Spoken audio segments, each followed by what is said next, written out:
1965 Topps Joe Namath rookie. This is one of the largest blue chips from all of vintage football. It's easily the most important card produced during the 1960s, and you could argue it's the single most desired vintage football card. You'd be competing with names like Jim Brown and maybe Star and Unitas from 57 Topps, but a lot of people would put this at the top of the list. Joe Namath as a brand is, he was a big figure, and he did the things that professional athletes do that gets them the notoriety of sort of immortality that we as investors like and pursue above all else. This is his, obviously his rookie card, and it's the highest graded copy we've had a chance of brokering in many months. Overall, we'll zoom in. It's a uncirculated card, largely speaking. From the manufacturer, print is flawless. The centering alignment is, we would consider it typical for the issue. It's about 60-40, 65-35 at the worst. But the corners and whatnot are pretty nice for the grade, maybe even a little better than the grade might suggest.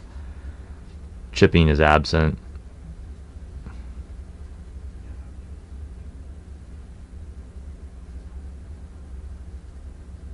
Even at the extreme periphery here, you just don't see many signs of circulation. It's a card that looks kind of like it fell out of a pack. And frankly, we expect that. It's an 8. This is a very expensive trading card. We expect the condition to be exceptional, and just want to take a moment to highlight that that is indeed the case. So get that to focus. The back's clean. It's void of any sort of scuffs or print blemishes.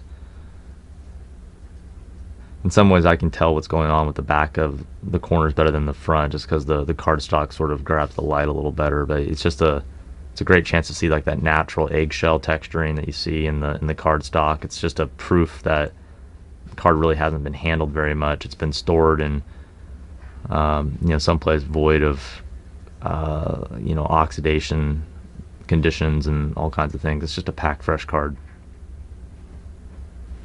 So yeah, overall, high grade example, Namath rookies simply don't exist. We consider 5s and 6s high grade.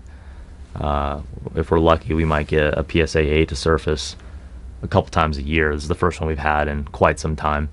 From an investment perspective, again, this is right at the top of the blue chip market for vintage football, and we actually think that football as a whole is undervalued. It's America's most popular sport, yet as far as trading cards are concerned, its values are quite a bit less than, say, baseball. Doesn't make any sense to us. So we think there's a bright future for football in general, and this one would be certainly at the top of the list. This is the 52 Topps mantle of vintage football. Comes highly recommended.